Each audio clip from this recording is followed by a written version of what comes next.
Dear Miss Kea, magandang araw po sa inyong lahat. Ngayon pa lang ay humihingi na ako ng pasensya dahil alam kong maraming magagalit sa ikukwento ko.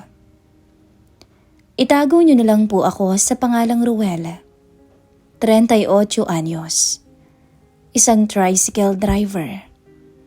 Mahigit isang dekada na akong kasala sa misis kong si Rowena, 37 anyos. Isang domestic helper sa bansang Hong Kong. Halos 8 taon na rin siyang pabalik-balik sa abroad. At dahil sa sakripisyo niya, nakapagpatayo kami ng sarili naming bahay sa lupang naiwan sa kanila ng mga magulang niya. Katabi lang ng bahay namin ang bahay ng kapatid niyang si Riza, 29 anyos. Isang single mom at may isang anak na. Hindi ko alam kung paano humantong ang lahat sa isang pagkakasala, na kahit pagisihan ko ngayon, wala na akong magagawa pa. Noong nakaraang taon, naghiwalay ang mag-asawa, sina Riza at Berto. Naging magulo ang hiwalayan nila. Nalaman ni Riza na may ibang babae si Berto. Nahuli niya mismo, pinalayas niya ito sa bahay, at doon nagsimula ang lahat. Maganda si Riza. Mestiza tulad din ng asawa ko. Pero may lungkot ang mga mata niya simula nung maghiwalay sila. Mas naging madalas ang pagpunta niya sa bahay namin. Dahil kapos sa pera, minsan nangihiram ng bigas. Minsan para maki-wifi ang mga bata. Minsan naman para lang makipagkwentuhan sa akin. Ayos lang naman, wala namang problema.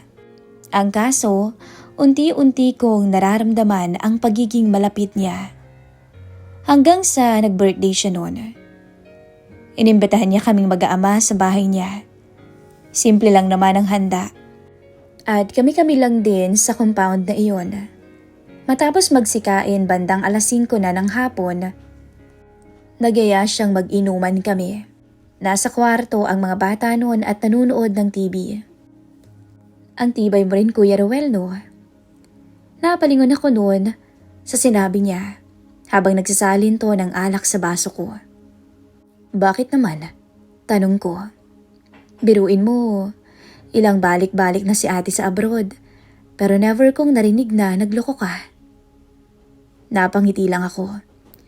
Hindi naman kasi lahat ng lalaki tulad ni Berto o Riza. Sagot ko. Napabuntong hininga siya. Kaya nga sinasabi ko sa'yo, napakaswerte ng ate sa'yo. Sabay tingin ng direkta. Sana makahanap din ako, no? Ng tulad mo. Yung hindi maglolo ko. Yung ako lang yung mamahalin. Hindi naman ako agad nakasagot. Lasing na siya, alam ko. Halata na sa pamumula ng pisngi at sa bigat ng boses niya. Sabihin mo nga sa akin, Kuya Ruel. Dagdag niya. Pangit ba ako? O sobrang taba ko ba para magawa kong lokohin ng lalaking yun? Umiling ako. Hindi, Riza. Lasing ka lang. Sige na, magpahinga ka na. Tatayo na sana ako noon pero hinawakan niya ang braso ko. Huwag ka munang umalis, please. Kailangan ko pa ng kausap. Napilitan akong umupo ulit. Nakinig ako sa lahat ng hinanakit niya. Kung paano siya niloko, kung paano siya iniwan, kung paano siya natakot mag-isa kasama ang anak niya. Hanggang sa lumapit siya, inawakan niya ang kamay ko. Riza, ano ka ba? Sabi ko. Please, Kuya Ruel. Mahina niyang sabi. Kahit ngayong gabi lang, pwede ba kitang hiramin kay ate? Nanigas ako noon. Ilang buwan na akong walang maayos sa tulog. Simula nung iwan ako ni Berto. Para akong nawalan ng buhay. Tapos, bigla niya akong hinalikan. Nagulat ako. Agad ko siyang inawat. Riza, malito, ano ka ba? Lasing ka lang, tama na. Hindi niya malalaman. Bulong niya pa. Hindi ba 2 taon na rin siyang hindi nakakauwi? Sigurado ko. Napatingin siya sa akin. Gusto mo rin? Lalaki ka pa rin, Ruel. Tama ba ako? Hanggang sa hindi ko na rin napigilan ng sarili ko noon, Miss Kay. Oo, tama siya. Lalaki pa rin ako. At dahil doon, may nangyari sa amin. Yun ang unang beses na nagawa kong pumatol sa ibang babae. Mali. Hindi siya ibang babae. Dahil kapatid ito mismo ng misis ko. Nagising ako bandang 4:00 ng madaling araw. Katabi ko siya sa kama niya. Hindi ako makapaniwala. Sobrang pagsisisi ang nararamdaman ko noon. Tahimik akong bumangon, nagbihis, umuwi sa bahay. At doon, nadatnan ko ang mga anak kong tulog na tulog pa. Buong araw akong tulala noon. Hanggang sa lumipas pa ang mga araw na halos hindi na kami nagkikibuan ni Riza. Kapag nagkakasalubong kami sa compound, simpleng tangulang. Minsan nga iniiwasan pa namin ang isa't isa. Ganon kalala ang hiya at pagsisisi na nararamdaman ko. Hindi na ako mapakali. Tuwing naiisip ko ang mga nangyari sa amin nung gabing yun, nung birthday niya. Para ako nasusuka sa sarili ko. Kapatid siya ng misis ko. Pero nagawa kong lampasan ang hangganan. Halos 1 linggo din kaming ganun. Ilang beses ko na rin gustong mag-sorry sa kanya. Sabihin na kalimutan na lang namin ang lahat. Pero hindi ko naman magawa-gawa. Hindi ko alam kung ano bang sasabihin. Hanggang isang gabi, bandang 10:00 na yon, kakatapos ko lang tapusin ang lahat ng mga gawain. Papatulog na sana ako nang biglang may nag-chat sa messenger ko. Kumusta ka, Kuya Ruel? Nanlamig ako nang makita ang pangalan ni Riza. Ilang minuto akong nakatitig lang sa screen. Hindi ko alam kung sasagot ba ako o hindi. Pero nanaig pa rin ang konsensya ko. Ayos lang, ikaw. Kumusta? Mabilis siyang nag-reply. Okay lang. Pasensya ka na pala sa nangyari ah. Sobrang nalasing yata ako noon. Hindi ko alam yung mga pinaggagawa ko. Pasensya ka na. Mas lalo akong nailang noon. Pasensya ka na rin. Ako nga dapat ang mag-sorry. Lasing ka noon. Dapat inawat kita. Ilang segundo bago siya nag-reply ulit. Huwag mong sisihin ang sarili mo, Kuya Ruel. Ginusto ko yun. Nanikip ang dibdib ko sa nabasa ko. Hindi ako agad nakasagot.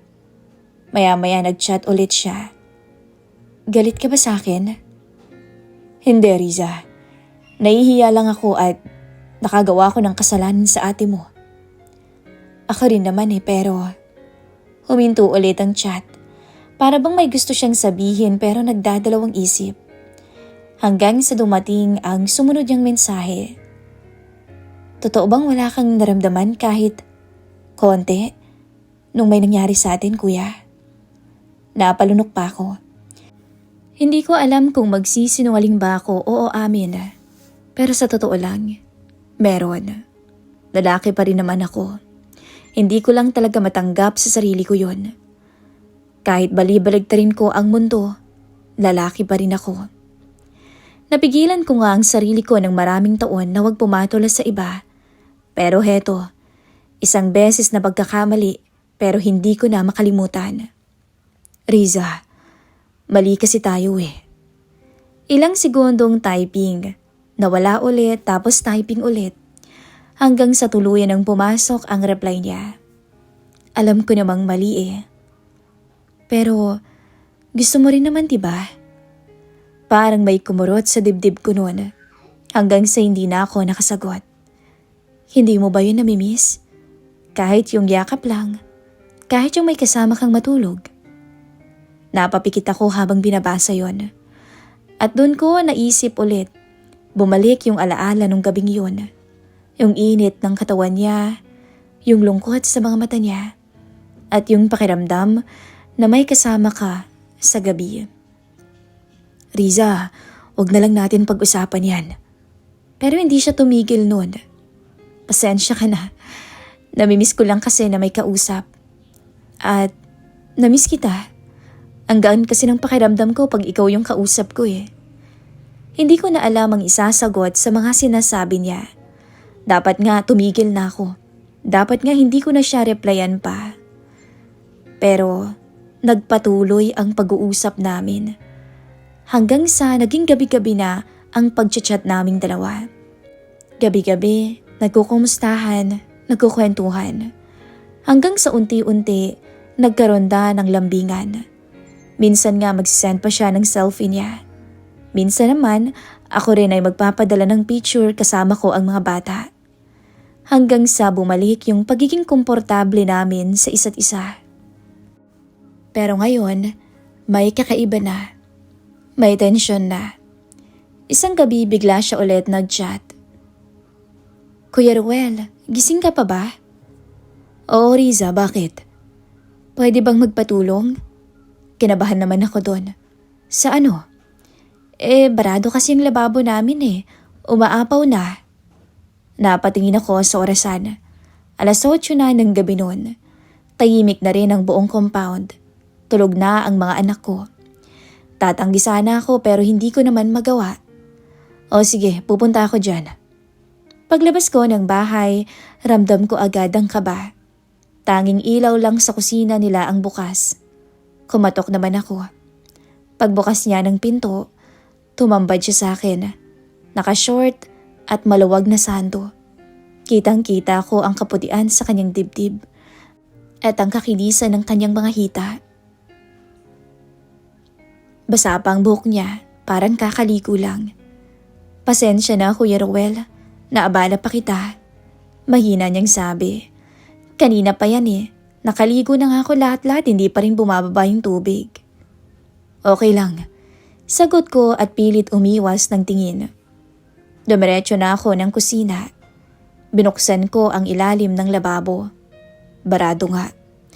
Habang inaayos ko, ramdam kong nakatayo lang siya sa likod ko. Hindi nagsasalita, pero mabigat ang presensya niya. Salamat ha, bigla niyang sabi. Wala yun, sabi ko sa kanya. Ilang minuto pa, umagos na rin ang tubig. Ayos na yan, sabi ko sabay tayo. Pero pagharap ko, ang lapit niya. Halos isang hakbang na lang ang pagitan namin. Ruel, mahina niyang tawag. Ano yun, Riza? Ngumiti siya ng kaunti. Magkano naman ang ibabayad ko? Napakunot ako nung noonon. Bayad? Naku, wag na. Maliit na bagay lang yan. Umiling siya. Naku, hindi. Nahihiya na nga ako sa'yo eh. Halos lahat na lang ng panlalaking gawain dito sa bahay ikaw nang gumagawa. Tapos hindi mo lang ako nagbabayad sa'yo. Lagi na lang libre. Kaya gusto rin kitang bayaran. Bago pa ako makasagot, Miss Kay, hinawakan niya ang braso ko. Nanigas ulit ako noon tulad nung una. Pero wala kasi akong pera. Bulong niya. Pero may pwede akong i-offer. Alam ko na agad noon ang ibig niyang sabihin. Dapat umalis na ako noon pero hindi makagalaw ang mga paa ko. Hanggang sa unti-unti siyang lumapit. At hanggang sa maramdaman ko na naman ang init ng katawan niya. Namiss kita, bulong niya. Napapikit ako. Riza, teka. Malito. Pero mahina naman ang boses ko. Wala nang lakas ng pagtutol. Hinawakan niya ang pisngi ko ng dahan-dahan. Kahit mali, wala namang makakaalam. Sabi niya, isang gabi na lang ulit. Isang gabi lang ulit. At doon na naman ako bumigay. Hindi ko na nilabanan ng tukso. Lahat ng guilt, lahat ng takot, nalunod ng mga sandaling yon. Kinalimutan ko ang asawa ko na nagpapakahirap sa Hong Kong. Kinalimutan ko ang sakripisyo niya at ang pangarap naming dalawa. Nagising ulit ako madaling araw na naman. Katabi ko siya. Tahimik siyang natutulog, yakap ang braso ko. At tulad nung una, sabay bumalik ang bigat sa dibdib ko. Alam ko ngayon, hindi na ito simpleng pagkakamali lang. Dahil ngayon, ginusto na namin to. at inulit na namin ang unang pagkakasala. Doon nagsimula ang mas malalim naming pagtatagpo ni Riza. At doon ko rin naramdaman na hindi lang awa ang nararamdaman ko para sa kanya. May halo na, isang delikadong damdamin na alam ko kapag tumagal, lalo kaming lulubog. 5 buwan ang lumipas, Miss Kay. At sa loob ng 5 buwang yun, naging normal sa amin ang lahat ni Riza. Kung paano kami dati, ganun pa rin sa paningin ng iba. Nagkikita sa bakuran, nagkakape minsan ng magkasabay, nagtatawanan kasama ang mga bata. Pero sa likod nun, may sarili kaming mundong tinatago. May mga gabing kumakatok siya sa pintuan namin. May mga gabi naman na ako ang dadaan sa likod bahay nila. Palihim at tila sanay na kami. Hanggang sa isang gabi, ka-video call ko ang misis kong si Rowena. Nasa sala ko nun, pinapakita niya yung mga pinamili niyang pasalubong. Masaya siya, excited siyang umuwi dahil may binigay ng bakasyon sa kanya ang amo niya. Miss na miss ko na talaga kayo, sabi niya sa screen. Ngumiti ako. Kami rin naman eh. Pero hindi niya alam, sa gilid ko mismo nakayakap ang kapatid niya. Habang nag-uusap kaming dalawa. Sanay na rin kami ni Riza sa ganoong tagpo. Tahimik lamang siya, nakikinig habang nilalaro ang tiyan ko. Si Riza nga pala, kumusta na? Tanong ni Rowena. Napatingin ako saglit sa kanya. Sumenya si Riza na sabihing okay lang. Ayos lang naman mahal, nandun sa kanila. Sagot ko. Ngumiti si Rowena. Buti naman, pakisabi miss ko na rin siya. Pagkatapos ng tawag, ilang segundo akong hindi gumalaw. Hanggang sa biglang napahigpit ang yakap ni Riza sa akin. Grabing kaba ko. Bulong niya sa tenga ko. Ako rin naman. Sagot ko ng pabulong. Humiga siya sa balikat ko. Ang bait ni ate, no? Hindi naman ako nakasagot. Tayo, ang sama natin. Napapikit ako. Riza, tama na siguro. Hayaan mo muna. Putol niya bigla sa sasabihin ko. Tumingin siya sa akin. Huwag mo munang isipin yung mangyayari bukas sa hinaharap. Pag bumalik naman si ate, babalik rin naman sa dating lahat, diba? Hindi ko alam kung maniniwala ba ako. Sigurado ka? Ngumiti naman siya ng mapait. Oo naman, kailangan eh. Pero pagkatapos ng gabing yun, may nangyari na naman sa amin. Isang halik na nauwi ulit sa mainit na pagtatagpo. Parang iyon na nga ang naging paraan namin para takasan ang guilt, para kalimutan ang takot, at para lunurin ang konsensya. Isang linggo ang lumipas, napansin kong bihira nang lumabas si Riza. Akala ko pagod lang sa pag-aalaga ng bata. Hanggang isang umaga, kumatok siya sa bahay. Pagbukas ko ng pinto, namumula siya. Kuya, pwede bang pakibantayan muna si Junjun? Nahihilo talaga ako eh. Pinaupo ko siya. Bigla siyang nagsuka sa lababo namin. Doon ako kinabahan. May sakit ka ba? Tanong ko. Umiling naman siya. Hindi ko rin alam eh. Ilang araw na nga akong ganito. Napatingin ako sa kanya. May kutob na agad ako nun. Pero ayokong isipin. Hanggang sa siya mismo na ang nagsabi. Bumulong sa akin na. Delayed ako eh. Parang binuhusan ako ng malamig na tubig. Hindi ako nakapagsalita. Tingin mo? Hindi na niya tinuloy. Pero pareho naming alam ang sagot. Ilang araw kaming balisa. Hanggang sa nag-test siya. At ang ipakita niya sa akin ang resulta, 2 guhit. Nanlambot ang tuhod ko nun. Buntis ako, Ruel. Mahina niyang sabi. Napaupo ako. Hindi ko alam ang iisipin. Takot ba o ano? Nagpapanik kaming dalawa. Anong gagawin natin? Tanong ko. Umiling siya at umiiyak na. Hindi ko rin alam. At doon nagsimula ang mas mabigat naming pagtatago. Napagdesisyonan naming ilihim muna. Walang ibang makakaalam kahit si Rowena. Lumipas ang buwan, nagkakaroon na siya ng baby bump. Lagi ng maluluwag na t-shirt ang suot niya. Iwas na iwas kami sa mga mata ng kapitbahay. Hanggang sa dumating na nga ang araw ng pag-uwi ng asawa ko. Umuwi siya galing ng Hong Kong. Tuwang-tuwa siya pagdating pa lang sa compound. Yakapan na kaming mag-anak. May dala siyang pasalubong para sa lahat, pati na kay Riza at sa anak nito. "Riza, miss na miss kita," sabi niya sa bayakap sa bunsong kapatid. Ngumiti naman si Riza ng pilit. Buti na lang maluwag ang suot niya. Hindi agad mapapansin. Ilang araw na normal naman kaming pamilya. Masaya at kumpleto. Pero ako, hindi mapakali. Lalo na kapag magkasama silang magkapatid. Pakiramdam ko kasi anumang oras mabubunyag ang lahat. Natatakot ako na baka mamaya hindi makatiis si Riza at sabihin niya sa asawa ko na ako ang nakabuntis sa kanya. At dumating ang araw na yon. Isang hapon, nasa kusina kami. Biglang napatitig si Rowena kay Riza. Napakunot ang noo niya. "Riza, buntis ka ba?" Parang tumigil ang mundo ko. Napatigil naman si Riza sa ginagawa. Hindi agad nakasagot. Ano ka ba ate? Hindi Pilit niyang sabi.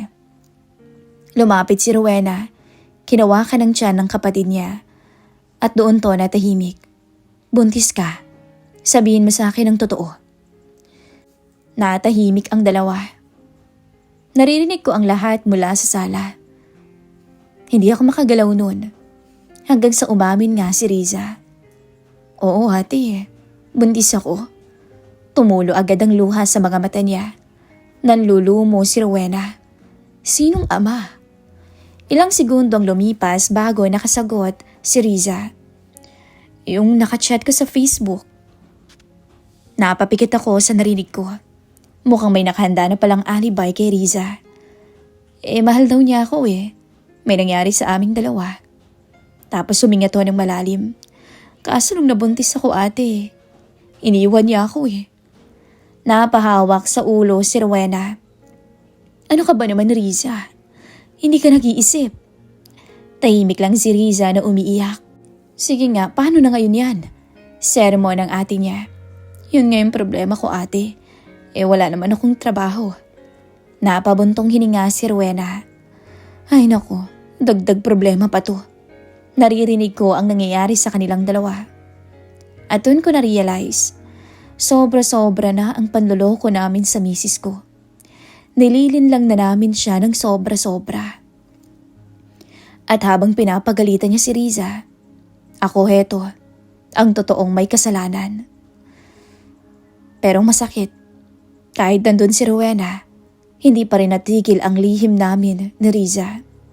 Isang gabi noon, tulog na silang mag-iina. Nasa kwarto sila. Ako hindi makatulog. Lumabas muna ako at nakita ko si Riza. Tinawag niya ako. "Ano yun?" Bulong ko dito. "Hindi ako makatulog Sumasakit yung tiyan ko." "Pwede bang tabihan mo muna ako? Tulog pa naman si ate, di ba?" Sabi niya. Pumunta kami sa loob ng bahay niya. At doon, sa kabila ng lahat, sa kabila ng pagbubuntis niya, sa kabila ng pag-uwi ng asawa ko, may nangyari na naman sa amin. Akala ko ba pag nandito ng ate mo tama na muna? Anong magagawa ko? Ang hirap pigilan. Dagdag mo pa na buntis ako. Gusto ko nga katabi kita palagi Natahimik na lang ako. Hindi ko alam ang gagawin. Ang hirap. Dahil hindi na lang lihim na relasyon ang tinatago namin. May batang darating at ako ang ama. Natapos ang bakasyon ni Rowena na walang nabubunyag. Bit-bit niya pabalik ng Hong Kong ang paniniwalang ibang lalaki ang nakabuntis sa kapatid niya. Bago siya umalis, ilang beses pa niya akong kinausap. "Mahal, ikaw na munang bahala sa kapatid ko ha. Kawawa naman Iniwan na nga ng asawa na buntis pa." Tumango lang ako. "Sige mahal, ako nang bahala." Hindi ko kayang tumingin sa mga mata niya noon ng direkta. Pagkaalis niya, parang mas bumigat ang lahat. Nagkaroon naman ng mga haka-haka sa compound tungkol sa pagbubuntis ni Riza. Pero wala namang mga ebidensya. At dahil mismong si Rowena ang naniniwala na ibang lalaking ama, walang lakas loob na nagduda sa akin.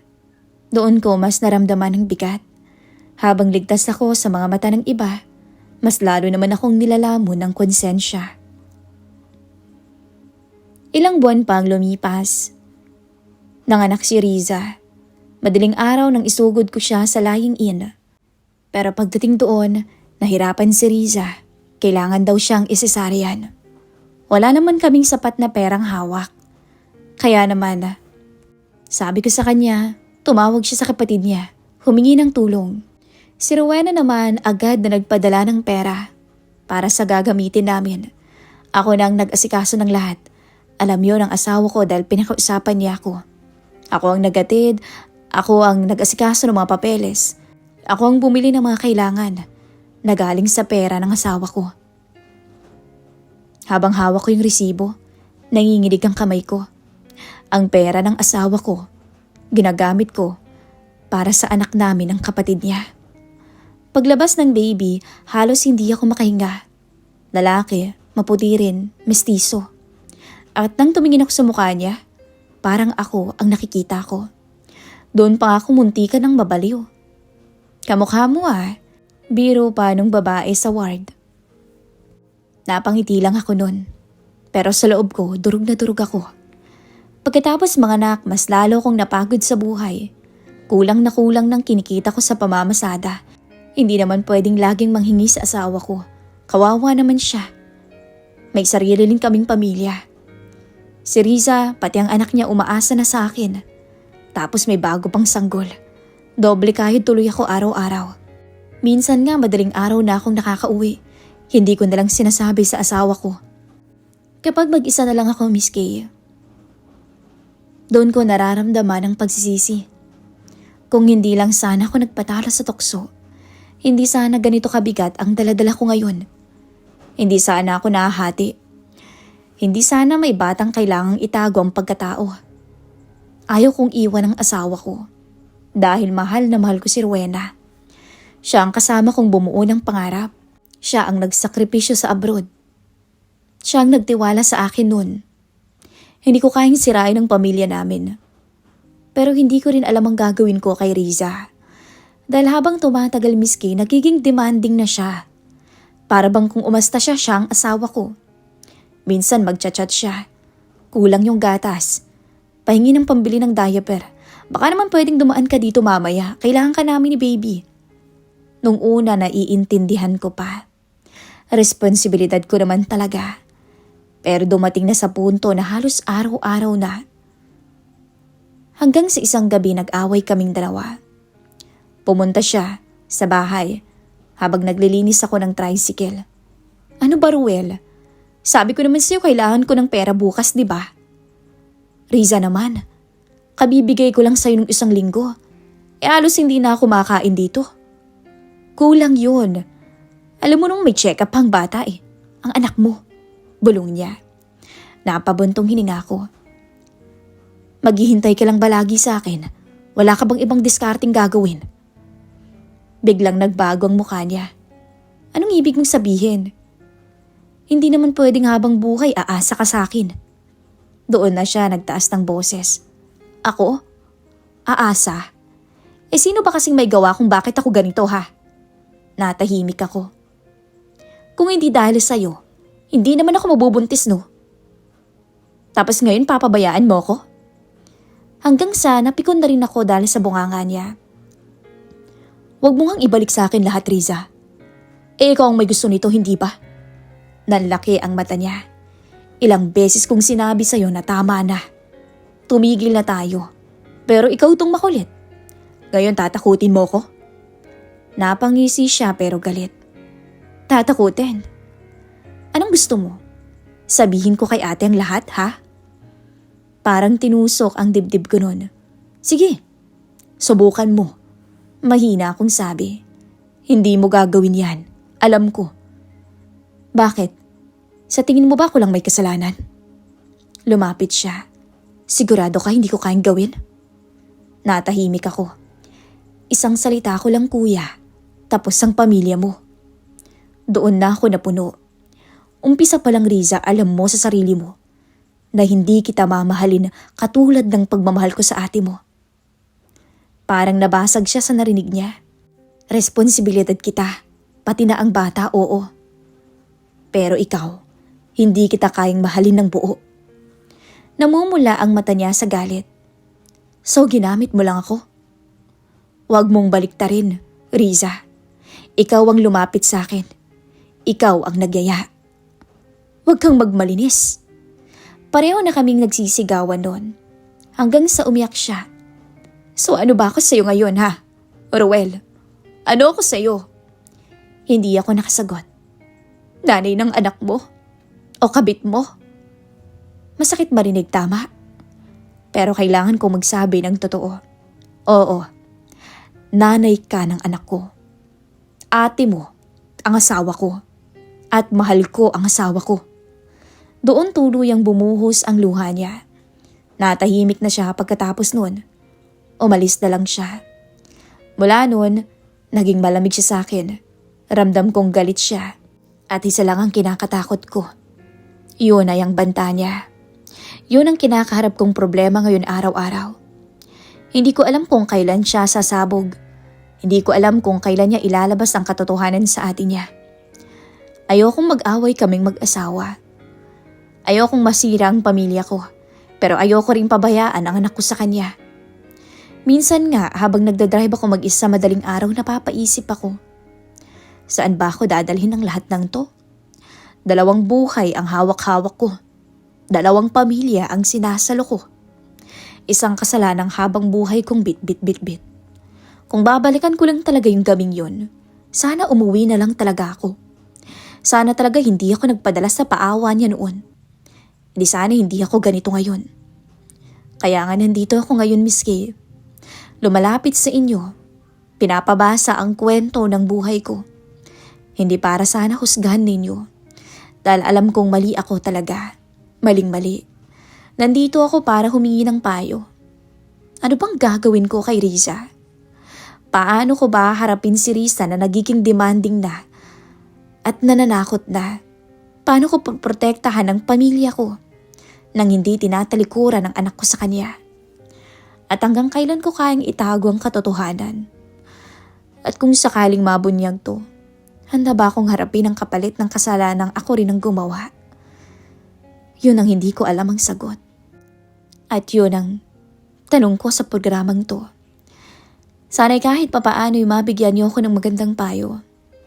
Muli, nagmamahal. Ruel. Thank you so much, Mr. Ruel, sa pagbabahagi po ng inyong kwento sa channel na ito. At sa aking mga listeners, just comment down below sa mga nais pong magpayo sa ating letter sender. Maraming salamat po.